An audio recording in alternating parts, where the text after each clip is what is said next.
I think at the time of post-truth and at the time when lies are called alternative facts, it's really timely to actually ponder the question of what truth is and where it is and who has it and who doesn't. And what better environment than the academia to ponder this pretty complicated and uneasy question, think about it and pose additional questions and look for answers. So I'm really proud that actually our school, our university is a host to not just this talk, but especially to the talker, to our invited speaker for tonight. And with this, I just wish you a wonderful intellectual experience. I think we are in for a really great time. And I will ask Tomáš Uher to introduce the speaker because he really is part of the organizing team, which also, I guess, gives me a chance to thank him and thank everyone else who has been involved in organizing this talk, because without them, we wouldn't be sitting here and looking forward to a great experience. Thank you all for coming and enjoy the evening.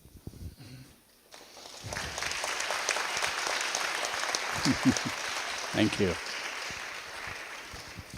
Well, good evening, and it is a privilege to see you here in the second of the twin talks. Some of you have attended the first one, given by John Lennox, Time for Science, What Can We Really Know? This is the second of the twin talk, Time for Truth, Who Can We Really Trust?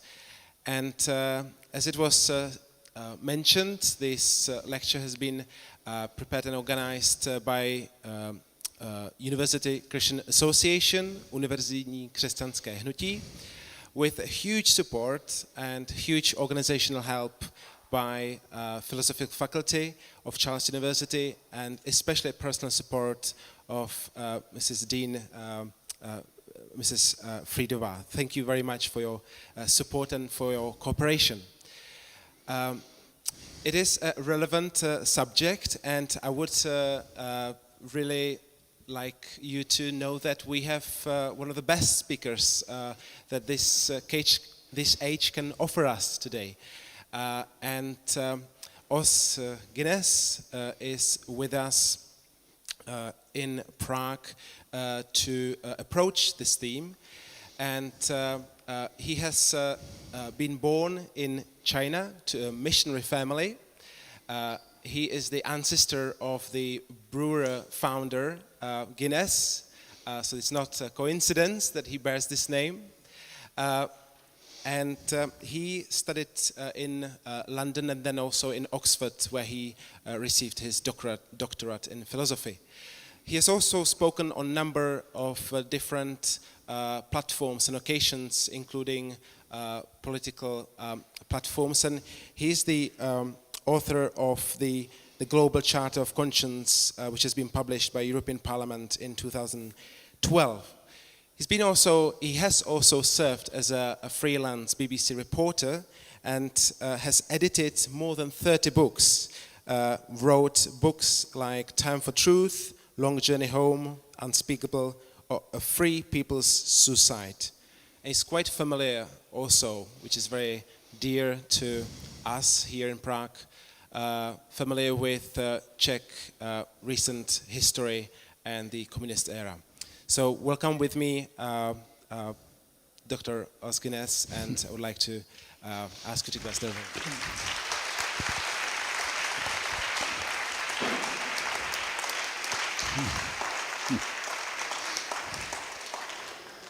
Thank you, Thomas. Thank you, Madam Dean. It's a real privilege to be here at Charles University. My own college was founded in the same generation as this great university. And as I understand your Czech history, from Jan Hus down to people like Tomáš Masaryk, and then Jan Patočka, and of course Václav Havel, part of the genius of this great country is that you have stood for a sustained critique of the abuse of power. And that, of course, is the central issue today behind the issue of truth and post-truth. So it's a great privilege to be with you. Thank you. The year 1989, when the Soviet Union fell, was obviously before most of you were born, or you're at least interested in public life, but it was described as the year of the century. Many of us who were alive then can remember all sorts of images. Of course, the dismantling of the Berlin Wall, flowers thrusting out of the barrels of the tanks, the falling statues of Lenin and Marx and Stalin. But for many of us, the favorite memory was in Wenceslas Square here in Prague. In November, when night after night, more than 250,000 Czechs listened to that slim, boyish, mustachioed figure of Václav Havel. A friend of mine was the Time correspondent, and he was there every night. And he described Havel's speeches. And again, the contrast between the Velvet Revolution and the Soviets. And you Czechs are such quick-witted people, the cry soon went up, "We are not like them." And one of the great contrasts Havel pointed out, they, the Soviets, were people of lies and propaganda and coercion. But the Velvet Revolution would be committed to truth. Truth prevails, Tomáš Masaryk. For those who live in truth, Jan Patočka. And that cry, truth prevails for those who live in truth, was one of the great cries that went up from Prague and was so heroic around the world. In the Soviet Union, you had the same thing from Alexander Solzhenitsyn. One-man movement, a one-man dissident movement against the Soviets. But as he put it in his Nobel speech, one word of truth outweighs the entire world. One word of truth outweighs the entire world. Now, of course, in 1989, right across the world, certainly in the Western world, there was immense praise for Havel, for Solzhenitsyn, for all those who took a stand against Soviet tyranny. But there was an immense irony. People praised Havel and Solzhenitsyn for that stand on truth. But already in the West, truth had been undermined. And many liberals who praised the stand didn't have a similar view of truth on which you could make a stand. And you can see how in the years since then, the undermining of truth has gone deeper and further. So last year, 2016, the Oxford University Press and the Oxford Dictionary took as their word of the year, post-truth. And you can see that idea of post-truth, picked up by The Economist and many magazines, is now a popular notion all around the world. There is not a solid view of truth today. So I want to set out some of the issues, or I want to argue. The truth is fundamental and essential to humanity, to freedom, to standing against any source of the abuse of power in today's world. And the idea of the post-truth world is itself an exceedingly dangerous idea.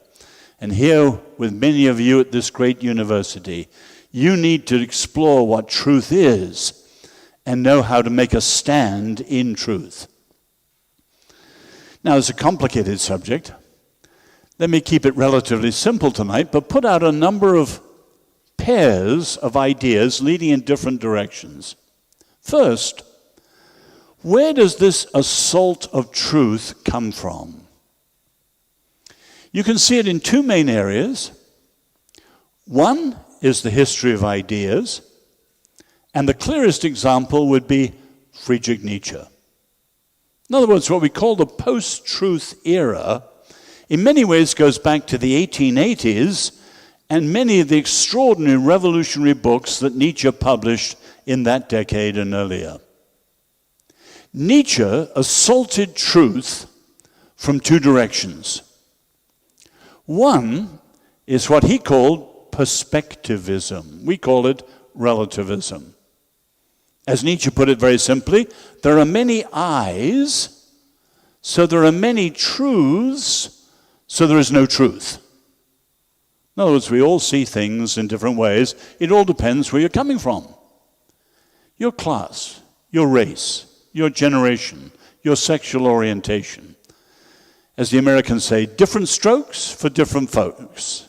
Everything's a matter of where you come from, how you see things, perspectivism or relativism, and of course that has deepened. The other assault on truth is what he calls the will to power. Nietzsche is famous for what he called the genealogy of morals. If you look at ethical ideas, pity, compassion, and follow their ancestry, their genealogy, their family tree, they actually go back, he said, to things like resentment. So we talk about pity and compassion, but really that's the resentment of the poor, giving us these great ideals to keep the strong in control. So he's seen a revolution in slave morality, he said, that goes back to the book of Exodus and the Jews.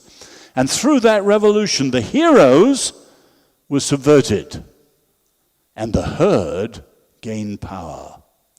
But we've got to trace it all back through the genealogy of morals, and you discover that truth itself is a fiction. And all that really matters is the will to power.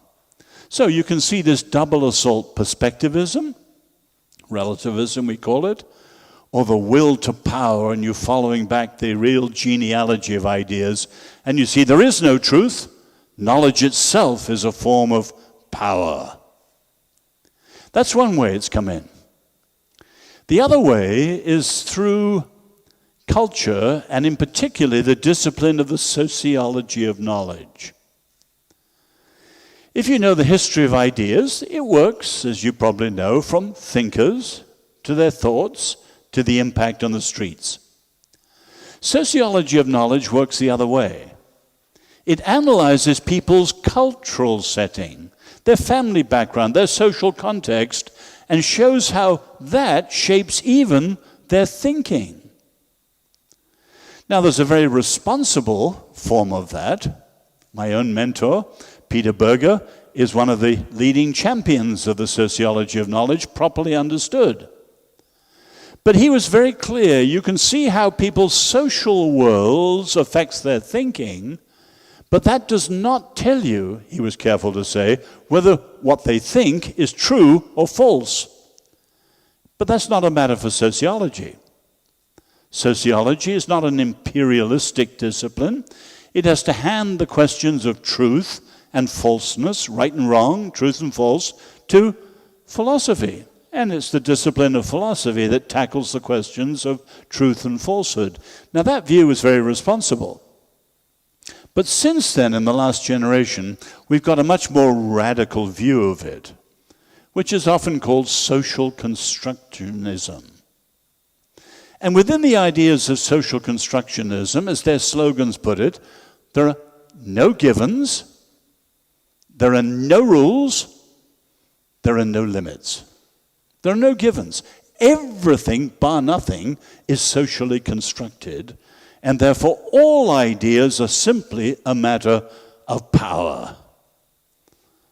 So truth itself is a matter of social construction, and everything else too, as you can see in the transgender revolution, including male, female, and all sorts of things. They're all a matter of social construction. No givens, no rules, no limits. That's all it is. Now, put those two disciplines together, one flowing out of Nietzsche, often called today postmodernism, and the other flowing out of the same ideas in essence, but picking up sociological form. And you can see between them, they have undermined truth in many universities and in many thinking circles.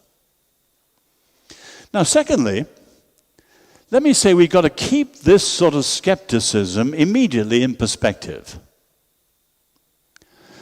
For one thing, there have been many periods of skepticism in human history. You take the sophists in Greece. You take great thinkers like David Hume in Scotland in the 18th century. Or even in my own university, Oxford, we had people like J.L. Mackie in the 1950s. There are many periods when human thinking has been characterized by solid skepticism. But if you know the history of thinking and the history of philosophy, it's a simple fact: it doesn't last. Why? Humans simply can't live on radical skepticism. Many, many issues in human life and many spheres of human living require a deeper reality. They require truth. Think for a minute of all the disciplines and the areas of life that assume and require truth. For example, science. Whether it's peer review, or whether it's the very philosophical foundations of science itself and how we can even explore an ordered universe, you can see you require truth, reality, objectivity. And without truth, science would flounder. And you can see that postmodern skepticism doesn't flourish in science. It flourishes in the humanities, sociology, and so on, but not in the scientific world. But you can take other things closer to us, like journalism. If there's no truth, and everything is what they're now calling fake news, journalism would be a rumor mill. And there'd be no way of distinguishing what's true, what's false, what's reliable, what's unreliable. You can see the entire edifice of journalism in its responsible form would collapse tomorrow. But of course, at an even more basic level than that, without truth, human relationships fall apart. Nietzsche was right here. He says the human being, he talks about this in the Genealogy of Morals, the human being is the animal entitled to make promises. I don't just mean big promises like marriage or public service. I mean day to day. I'll see you tomorrow at 11. Let's get together for lunch. Every day, if you think of it, we're making intentions about the future. And of course the question is whether we follow through in these intentions, whether we keep the promises. If we do, I say I'll meet you at 11, I turn up at 11. Well, over the course of a week, a month, a year, when we make promises that we keep, we become predictable. We become trustworthy. And you can think of how even our simplest human relationships assume people are trustworthy, which means they are true to their word. They follow through. They keep their word. Their word is their bond. Now you can see there's a great crisis in the modern world at all sorts of levels. Certainly comes out in public service. You have people like Machiavelli in the Renaissance who says the prince shouldn't need to keep his word. What he promised yesterday is not binding what he does today. His word is all that matters, and his word will be in the light of his self-interest today. So the prince needn't keep any promises. But that creates incredible cynicism, and you can see how much of our contemporary politics, the natural response to the constant breaking of the politicians' words is cynicism and lack of trust. And who trusts politicians today in many of our countries? Tragically, the same thing is true in something much more vital like marriage. The old covenantal oath, till death do us part. Social scientists say in California the marriage promise today is not till death do us part, it's so long as love lasts, which often isn't very long. And you can see the crisis in marriage and divorce, something like 60% in your own country.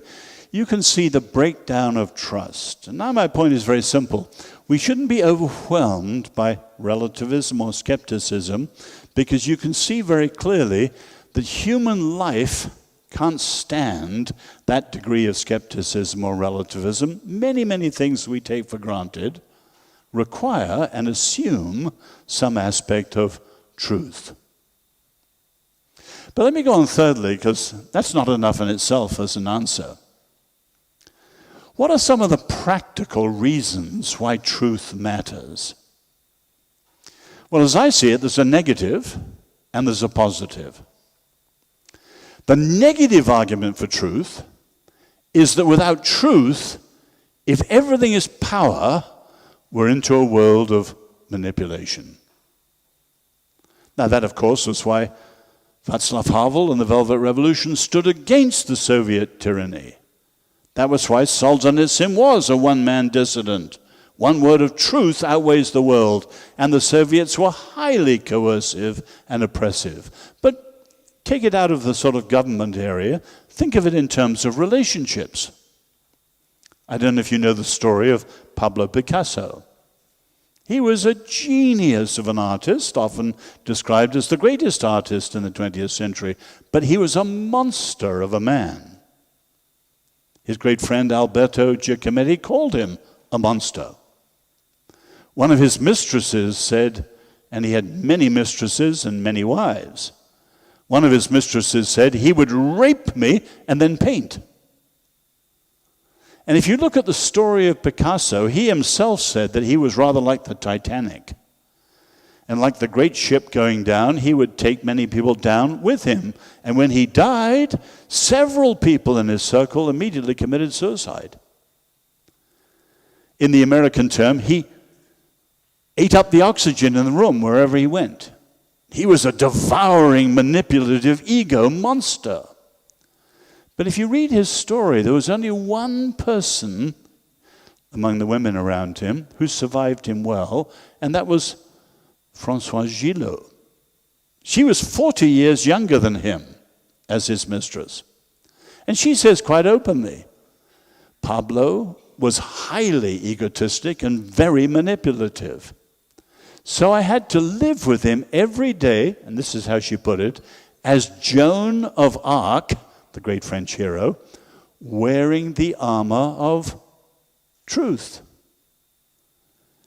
If she stood on the truth, she couldn't be manipulated by this highly manipulative, egotistic man.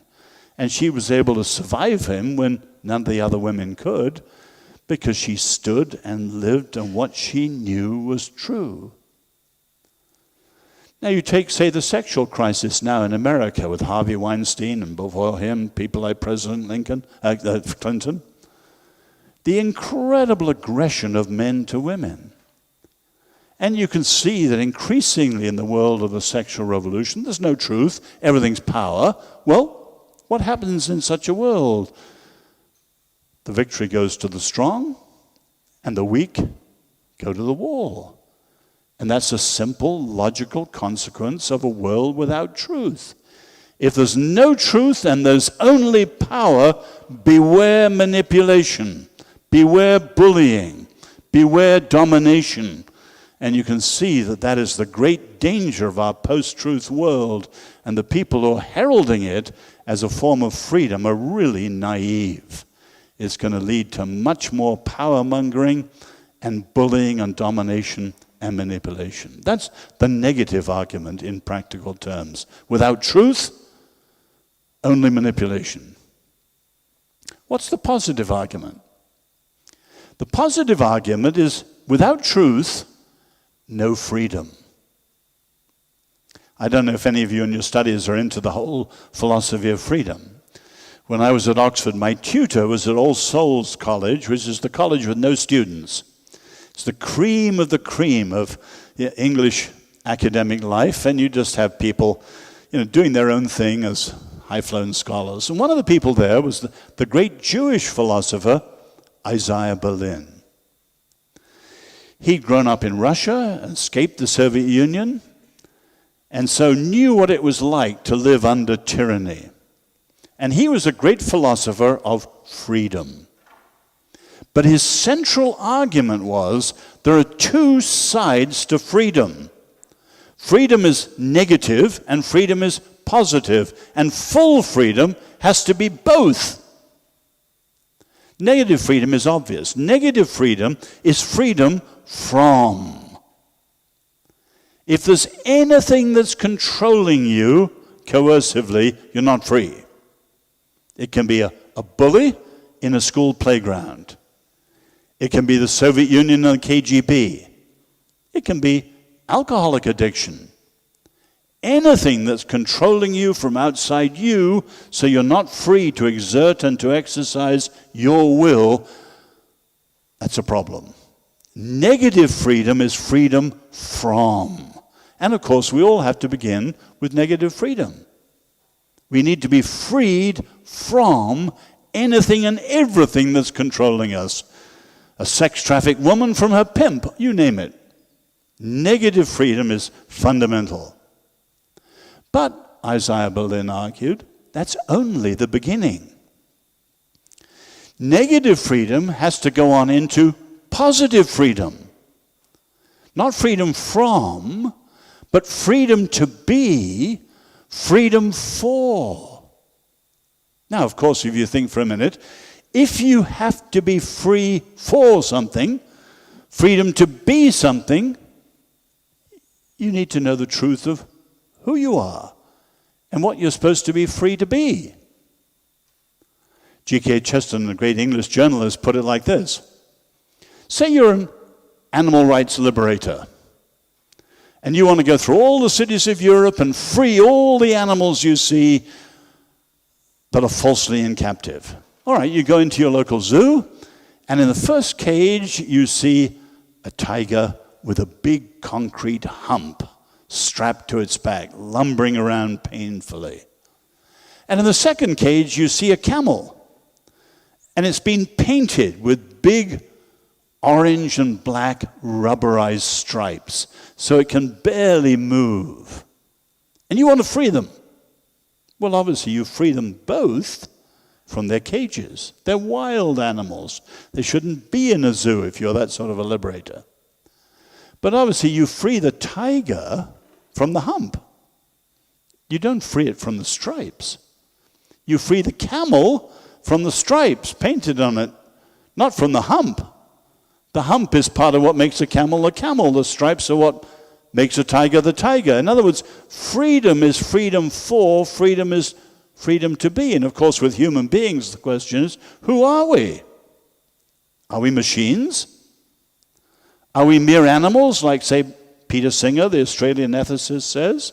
Or are we, as, say, Jews and Christians have always argued, made in the image of God? Who you think is the truth of who you are will determine the sort of freedom for which you aim. You need negative freedom, but you also need positive freedom. And positive freedom requires truth. And without truth, there is literally no freedom. Now let me go on to say, how do we argue with people who are diehard skeptics and relativists and insist that everything is like that? Well, my mentor Peter Berger put it very simply. And there's a negative tactic and a positive tactic. The negative tactic is what he called relativize the relativizer. Now, someone come to you and say, well, that's relative to you. It's a generational thing. You wouldn't understand it. Well, you're white, not black. You're old, not young. You're male, not female. Whatever it is. Everything's relative. And Peter Berger says that sounds good at first. But the fact is that relativists always cheat. They say our positions are always relative, but they don't apply it to themselves. So you should relativize the relativizer. Don't argue with them about your position. Just push them back to be true to that sort of relativism everywhere. And at some point, they simply can't be. And everyone realizes that that relativism simply doesn't wash. There are some things that intuitively we know are absolutely right or wrong, and so on. Relativize the relativizer, and the skepticism at some point hits the wall. The other way my mentor puts it is this. This may not be quite so immediately obvious. Point out to people the signals of transcendence in what they're saying. Despite people's skepticism, relativism, there's always something wonderful and true at the heart of their experience, which goes like a beep, beep, beep, beep, and punches what they think and points beyond what they think to something else. Now, that's an abstract way of putting it. Let me give you an example. I don't know if you know the English poet W.H. Auden, one of the three greatest English-speaking poets in the last century. He was an Oxford graduate. He was a poet. He was a left-wing radical who fought against Franco in the Spanish Civil War, and he was homosexual. He was the last person interested, say, in any faith. And in 1938, he went across to New York. The war clouds were looming here in Europe, and he wanted to write his poetry and so on in greater peace. Went to New York. A young, left-wing, gay homosexual. And he describes, in 1938, 39, 40, there was no television. How did you keep up with things? Well, you went to the local cinema once a week, and you looked at the documentaries and the Pathé News. And he lived in Manhattan, the Upper East Side, and in his day it was largely German. And you remember America was not in the war. They were neutral. It was a European problem. And one day he went into the cinema and the documentary was on the siege of Poland. And Nazi stormtroopers were bayoneting women and children brutally. But it was a German audience looking at the German army, and they were cheering them on. In the darkness, shouting out, "Kill them, kill them." They wanted their side to win. To be fair to them, they didn't know the things like the death camps, which all came later. So here's W.H. Auden sitting there in the darkness, and he says in 2 minutes his entire worldview was overturned.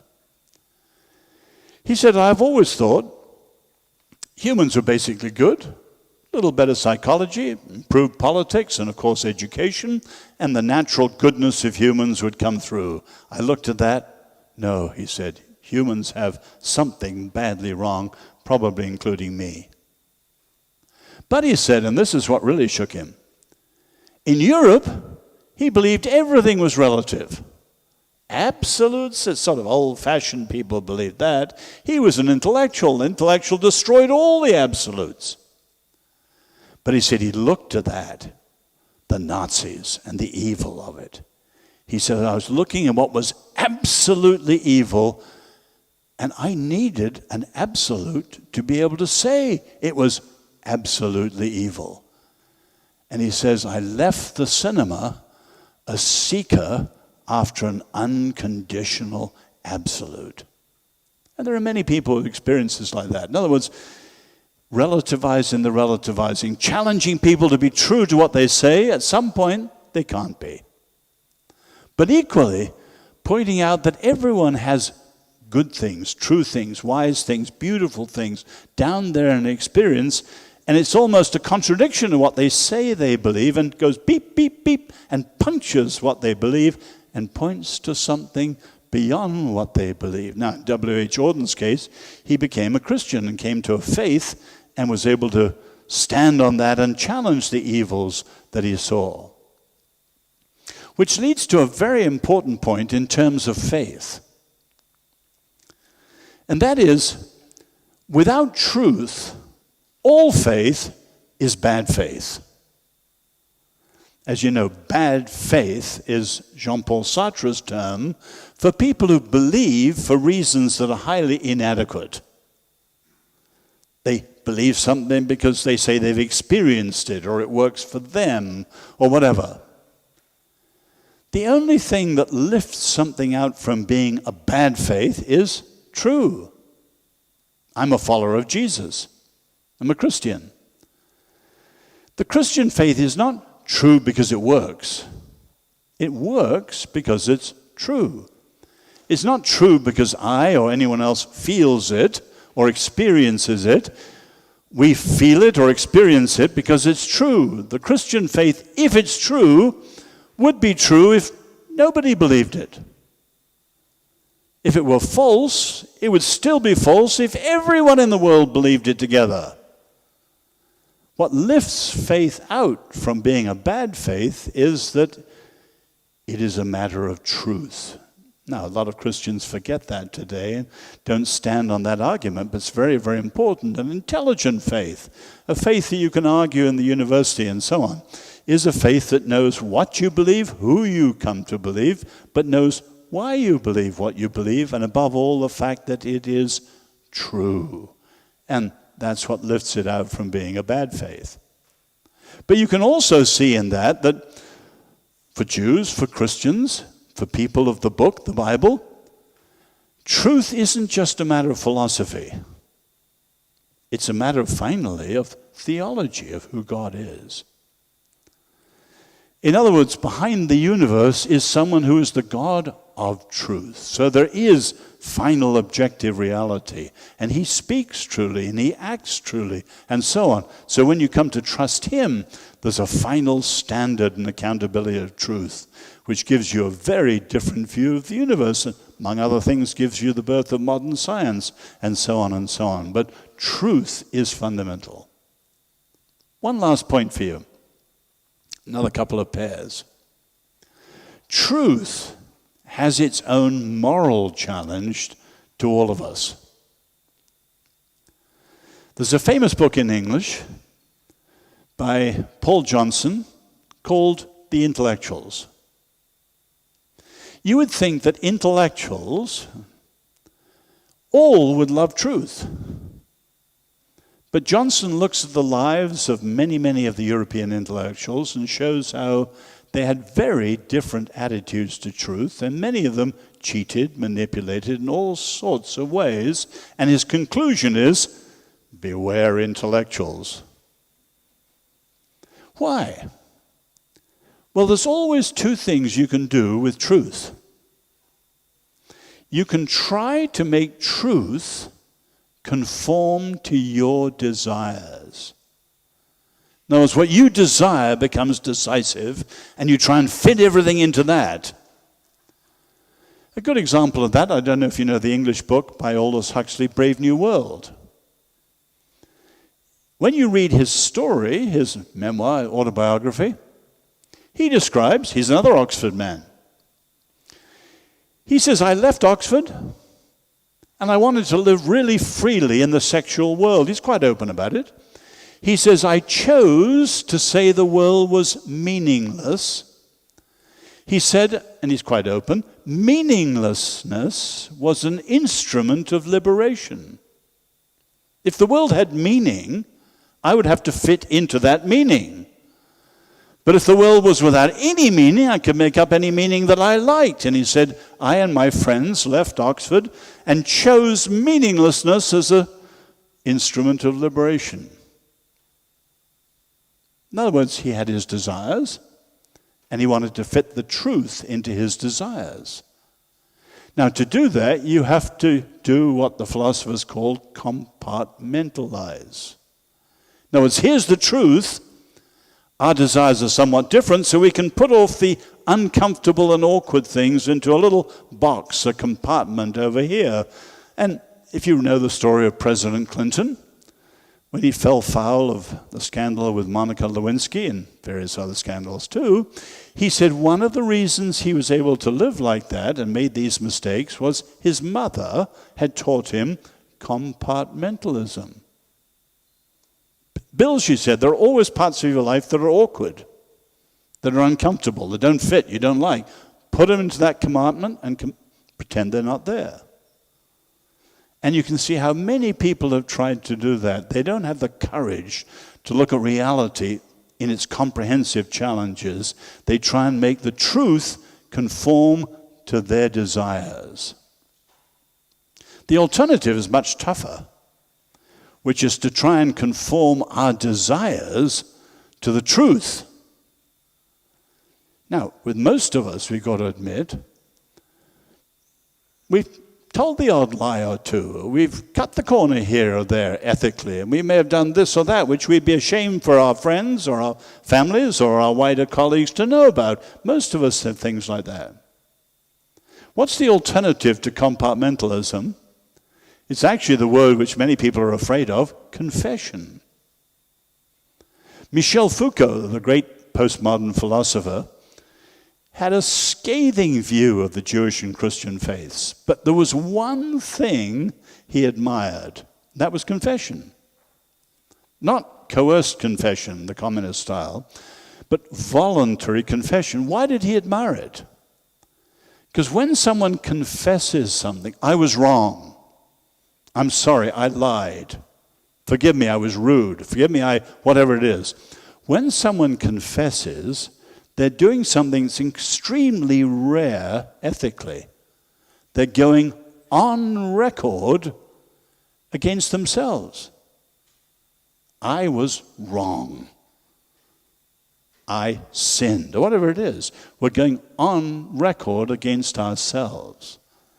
Now, if you think you're at university, it's true that some of the greatest intellectuals, Plato and Aristotle, they had a high view of truth, thinking had to align with truth. And there are great people. In my own field, social sciences, the greatest social scientist is Max Weber. And for him, it was always truth or nothing. And twice he nearly had mental breakdowns. And one time he was so depressed by what he was exploring in his scholarly research, a friend came to him and said, Max, why don't you give up this business? If every time you pursue the truth and it leads you to be so depressed, why don't you give it up? And Max Weber answered famously, I want to see how much I can stand, because he admired the truth. But I would challenge you, are you looking at reality and truth and trying to shape it to your desires and put the uncomfortable, awkward parts in another compartment? Or are you really facing up to it in all its fullness and really seeing there are places we have to align ourselves with truth, including admitting where we're often wrong? Now, what fascinates me as a follower of Jesus is that if you explore the whole issues of postmodernism, post-truth era and all that today, it is incredibly important to humanity, as I said, to freedom. You need truth if you have a high view of human dignity. You need truth if you're to stand for freedom and above all against the contemporary abuses of power. And my hat's off to you Czechs, because your history, you've had so many great leaders who've stood against the abuse of power. But you can't do it without truth. And it's when you follow this whole discussion down into the depths and all the circles from Nietzsche to where we are today, you see the incredible significance of the words of Jesus of Nazareth. And to me, it's very odd that the words of Jesus actually are the motto of more colleges and universities than any other. And yet, while the words are on the walls, the ideas are often a long way from the professors and the students' minds. But you know what it was that Jesus said. Talking about his own teaching, he said, and you will know the truth, and the truth will set you free. So I would challenge you here at this great university, Charles University, be people who are passionate about truth and follow truth wherever it leads. Because without truth, there is only power. And we're in a world of terrible abuse. Over to you for our time of Q&A. I don't know how we're doing this, Thomas. Is there a A microphone or what?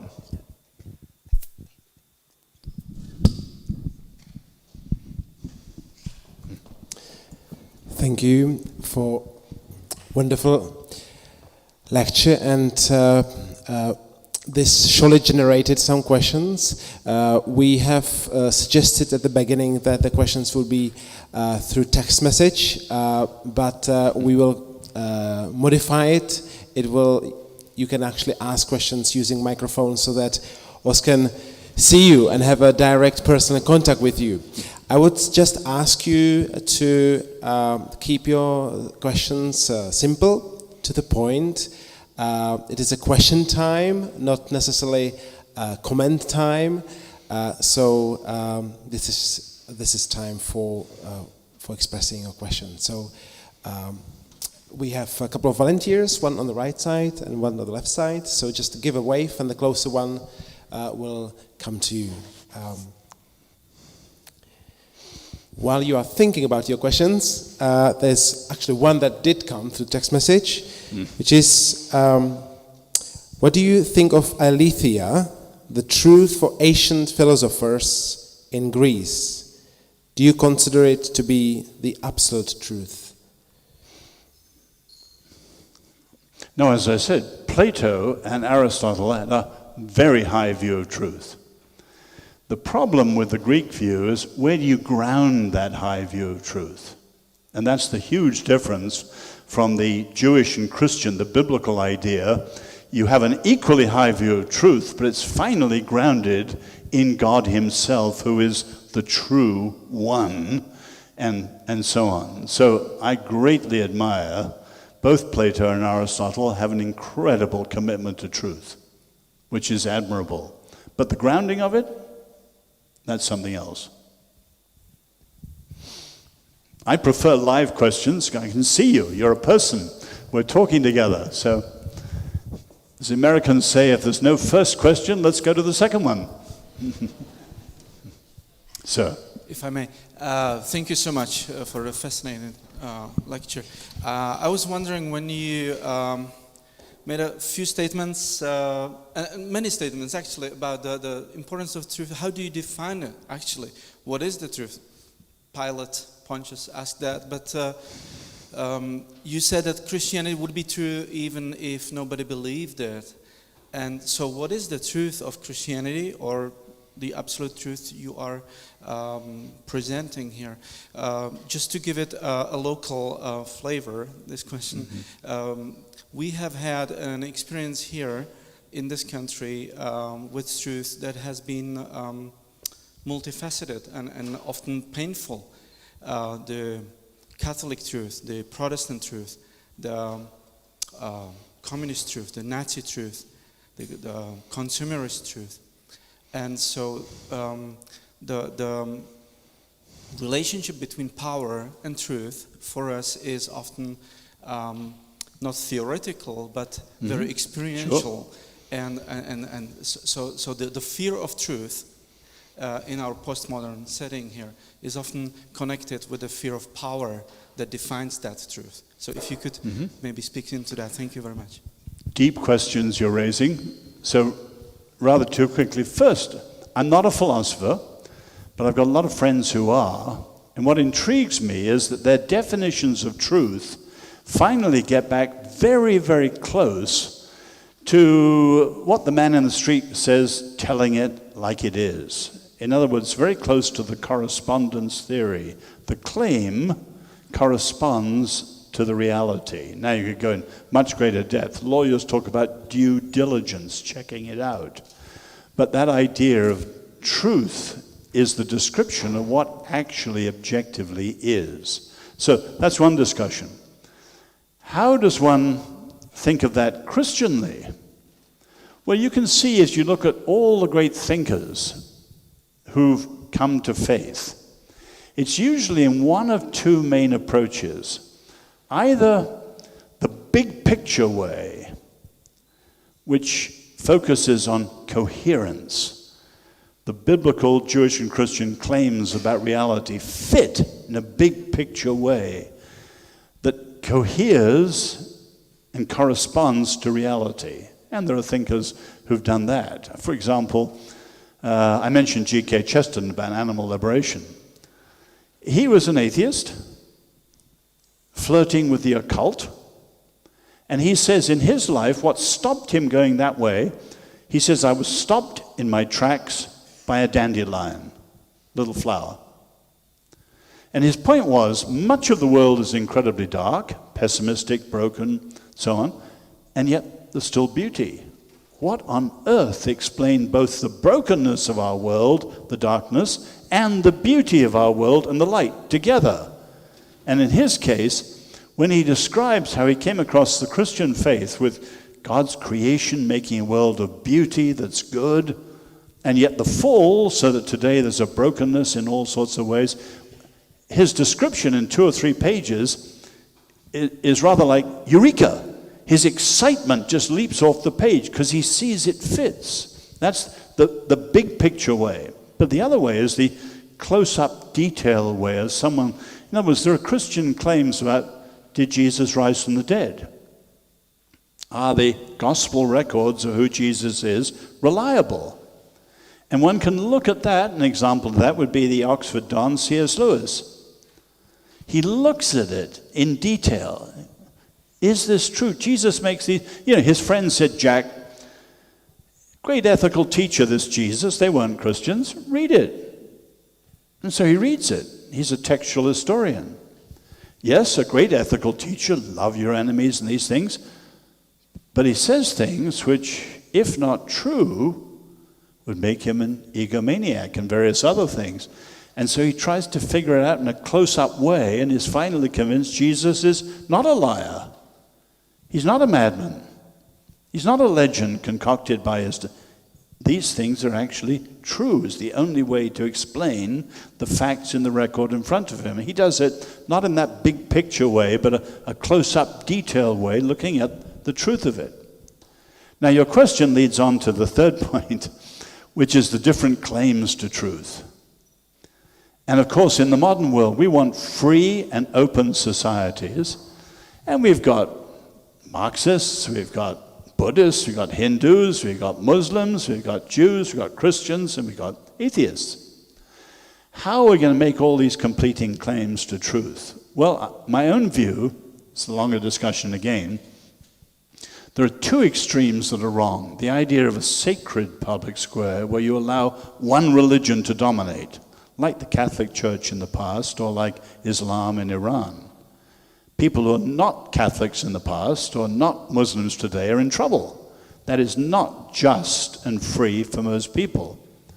The other extreme is what's called the naked public square, where you remove all religion from public life, which usually means you smuggle in atheism through the back door, but most of the world is religious. 80% of the world is deeply religious. So it's unjust to them. They're not allowed into the public square. The alternative, and this is what I would argue for if we had time, you create a civil public square. The arguments, say, between Jews and atheists or Christians and Muslims, better kept to the private life. When we come to public life, where we're discussing the issues of our common public life, people are free to argue whatever they argue for, but they can't coerce, they have to persuade. And they have to do it with respect to other people's positions, and in democracy, try and so argue that 51% agrees with us, and we do this. But always, always giving rights to the minority. Otherwise it becomes a tyranny of the majority. So there are lots of issues wrapped up in your great question. And I think we'd go into all of those if we had time. But again, you see that truth matters, and we've got to learn how to argue for truth in ways that are respectful of people's differences. So, for instance, freedom of conscience means that I respect anyone's views, even if I think they're crazy or wrong or even potentially evil. I respect their right to believe them, but it doesn't mean I have to accept their views or celebrate their views. But the idea that error has no rights, that was a terrible Catholic problem in the Middle Ages, and it's a terrible communist problem today. And in America, it's even an atheist problem. Error has no rights. No. you have a right to be wrong. We should each respect everyone else's position. So the right to believe anything doesn't mean that anything anyone believes is right. It means while we respect their right to believe it, we engage with them peacefully, persuasively, not coercively. But we've got to teach people how to do that so we don't blow each other out of the water. Great questions. Thank you. You can fourth row in here.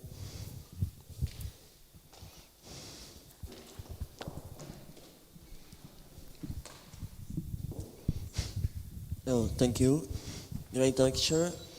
I would like to know what does the truth mean to you? What does what? What does the truth mean to you? What does the truth It's a simple question. I know. Depends what we're talking about. I used to work for the BBC. You know, if you follow a story, you want to find the facts. So something blows up today, like that terrible series of murders yesterday in Texas. What is the fact of the story? Or the one in New York the week before? Is there a terrorist? You want to look at the truth, and then as far as you're able to give a balanced, objective description of what is true. And that was true of, you know, when I did my doctorate or write books.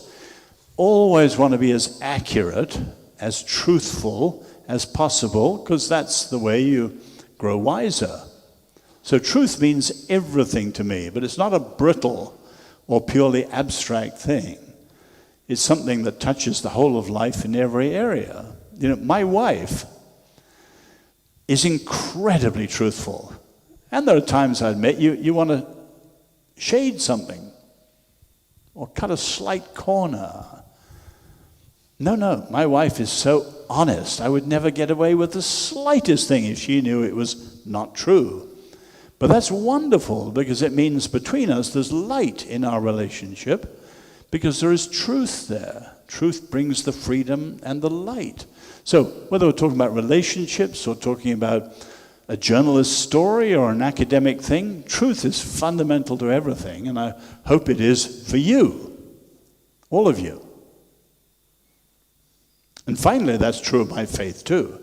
And I believe, as a follower of Jesus, that Jesus is who he claimed to be, Lord and God, because I was convinced when I looked into it that his claims were true.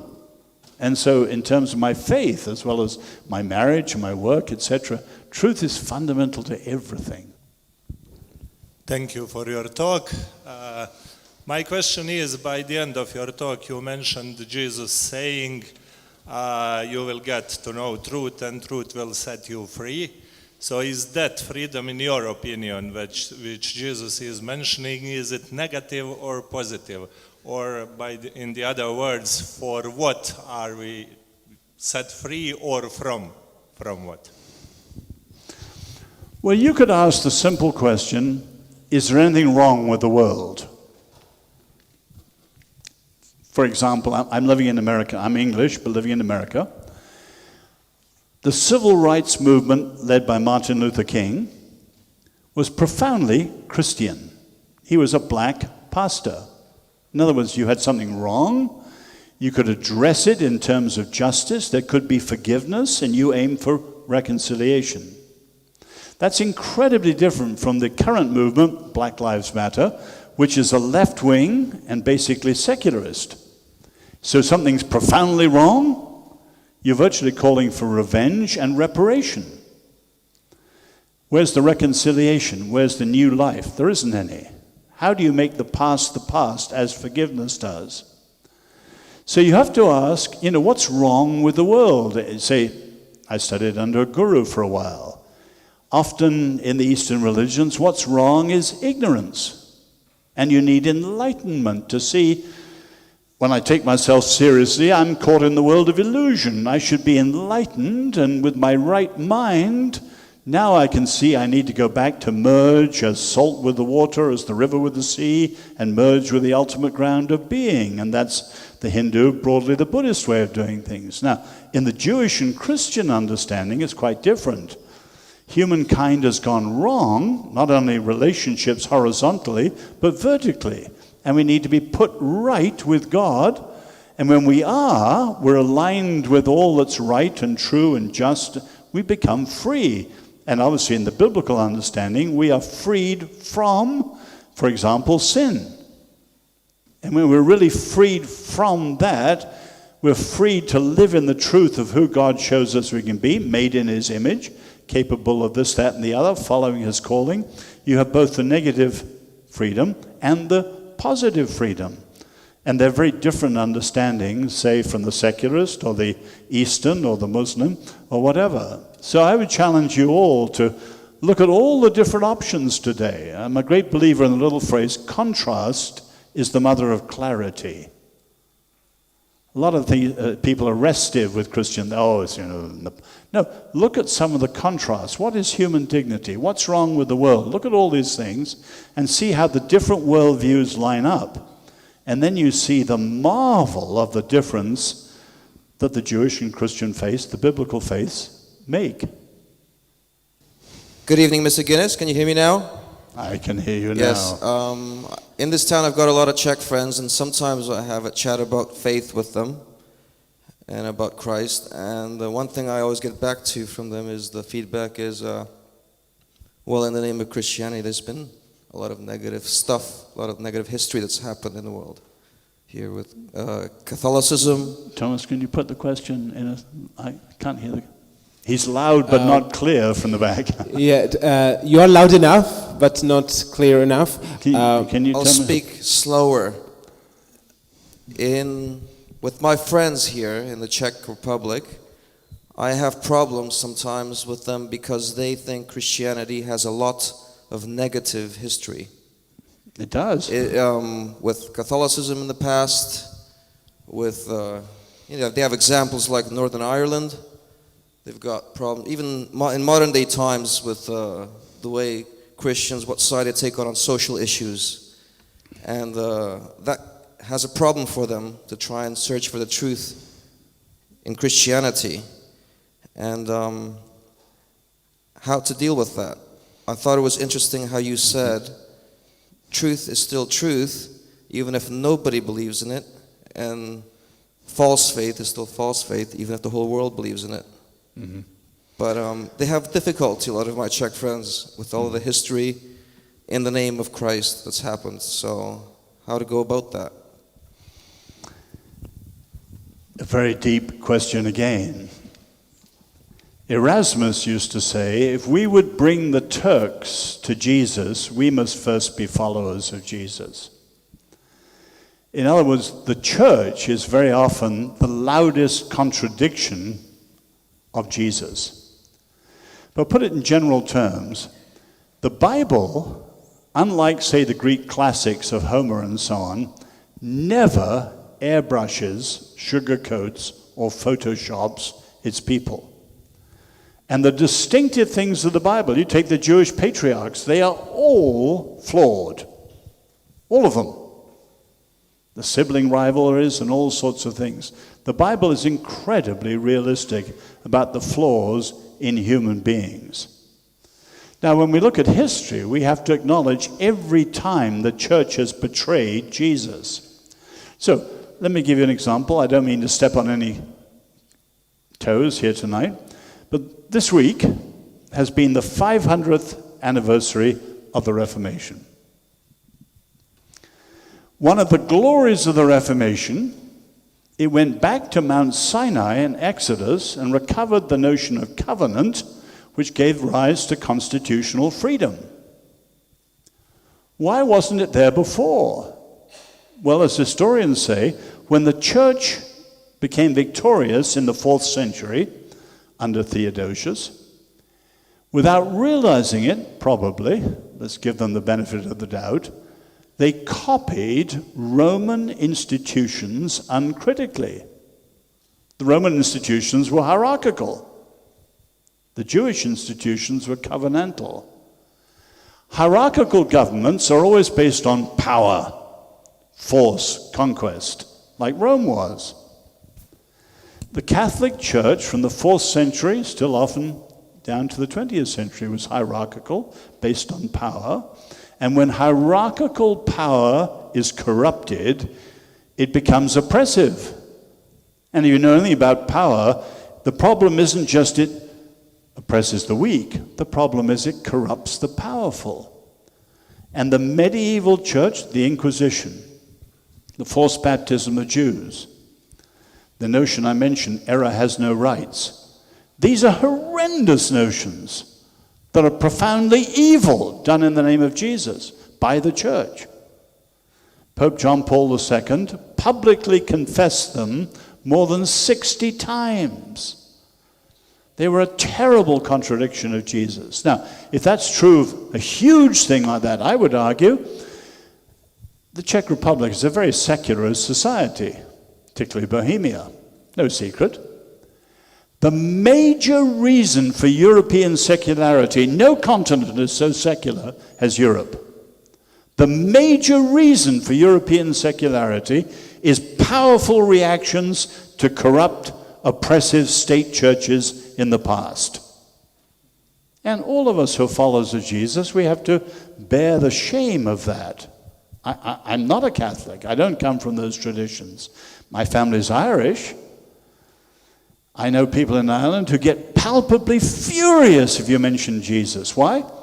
Because of the Catholic orphanages and the oppression of the orphans, which was just vile. So we've got to admit, wherever the church has gone wrong, it's a contradiction of Jesus, and we've got to admit it openly. And the church often has gone wrong. So we're not arguing for the church, we're arguing for Jesus. And I would say, if you look at the problem of hypocrisy, it is second only to the problem of evil in terms of being a challenge to people. But the strongest counter-hypocrisy program ever comes from Jesus. Hypocrisy made him furious. So we look at our Lord, not at the church. Don't look at me. I hope I'm as close to Jesus as I can be, but look at him, not me. Now, that is true of the church as a whole. It's also true of individuals. I was telling the story this weekend of meeting a man in America who was an atheist, really angry about God. I got into his story. What was behind it? His father was a deacon in a Baptist church, and he physically abused his mother. And the man had come to project all his hatred of his father onto God. Of course, if the Lord was like that, we wouldn't believe him in either. But the man had got it all wrong. His faith needed to be reframed. So yes, sadly, what you say is right. The way Christians have lived, the way the church has behaved, is often the biggest contradiction of the faith. Not always. You read the story of the early church.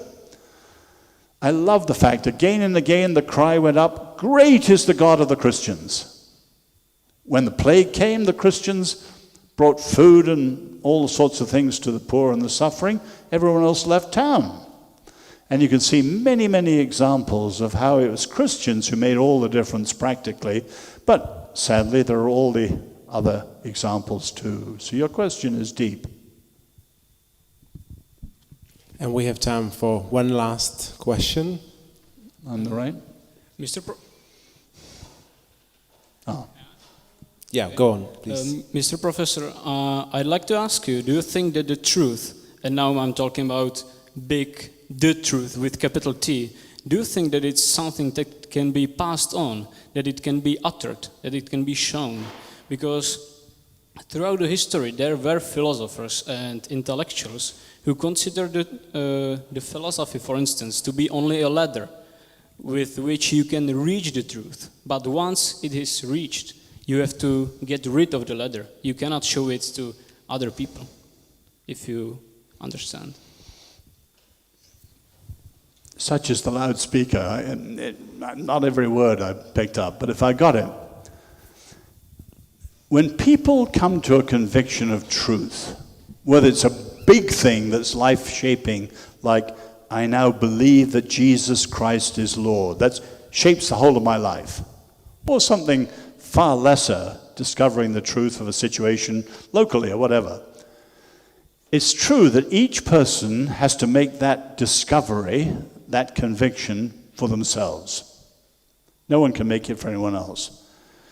It's something that has to be a matter of personal conviction. At the same time, which means that all we can do is, as the Bible calls us, to be witnesses. We've come to this conviction, and we stand before other people as witnesses. You too could come to the same conviction. Once I was blind, as the blind man says, now I see. And he's a witness to what Jesus did, but people had to look at him, look at the situation, come to their own conclusions. So everyone has to come to their own conclusion. But that said, at the heart of both faith and freedom is a necessity for transmission, handing it down. Because if people come to their own convictions, every generation has to buy into the same things in its own time. And it doesn't just go on. And one of the problems in our modern world is what's called generationalism. Each generation is so different now, totally cut off from others. As I said, generational thing, you wouldn't understand. Oh yes, we can. We're all human beings. Every generation is a different pulse beat in humanity. And it's important that if we believe in freedom, say as Democrats, or we believe in faith as Jews and Christians, that we pass on that faith. Put it the way the rabbis put it.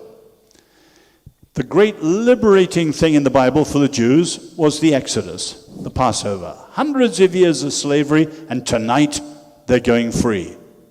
What does Moses talk about? Freedom? No. The promised land they're going to, the land of milk and honey? No. The dangerous desert they're about to cross? No. You read Exodus, what does Moses talk about? Children. Passing it on. And you can see that for the Jews, even their very survival depended not on armies. They lost their king, lost their land, lost their everything. But what they had was that passing on of faith, and they called the Torah a portable homeland. And so things like freedom and faith have to be passed on to every generation, but we're back to where I started. Each person has to come to their own conclusion. So, to my son, yeah, this is what I believe, but you've got to consider it for yourself.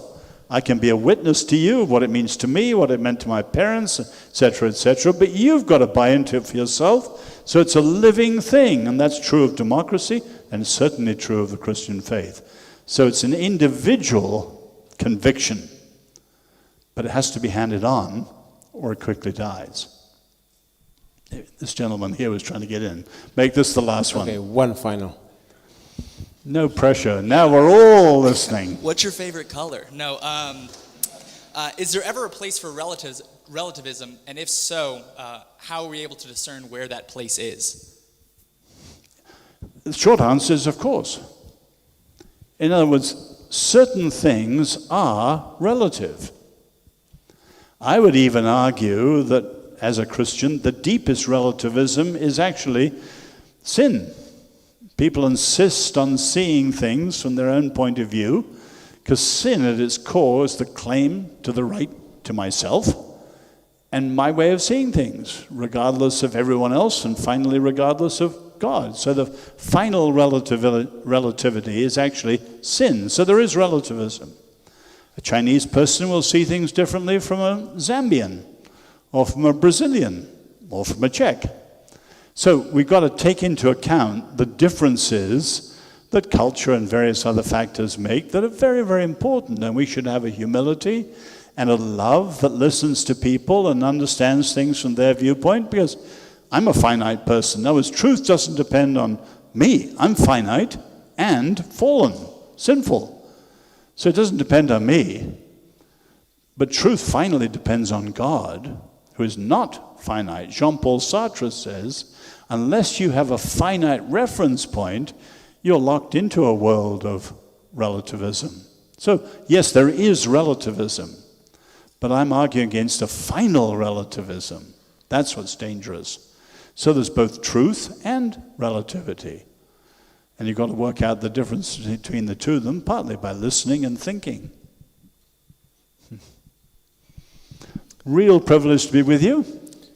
Thank you very much Become for your people talk. of truth.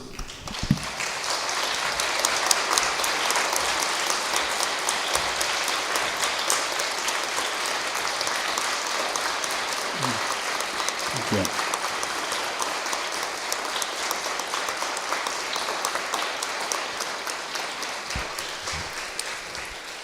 And while Anna goes and gives a little presents to our speaker, I will just close with invitation to a few other talks, which are like a spin-off or follow-up.